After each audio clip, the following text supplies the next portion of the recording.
Добро вечер, аз ево ме гарета.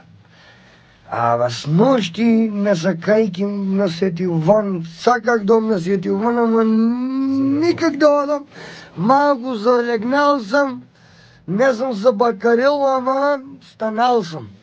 И от становане jedan сон ебати сон, Никола Тесла ми звоне. На къл не знам как. И викам, шо е работа човек? Чекай, вика, па легни ки ти кажем. И аз легнувам пак на бързина да заспам и заспувам. И ми излявам и вика, една технология да ти кажем, вика, да не плакте, вика, сега кажа от януари нова покачване на струя. И аз да ви кажем по-яко и по-лесно греене.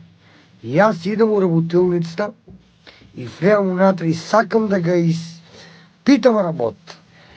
И почнувам да ga изпитвам работа и да видя, що ти не знам да ти кажем, но ти има резултат, ама мислям да голи кишета дом. Мислям да голи кишета дом.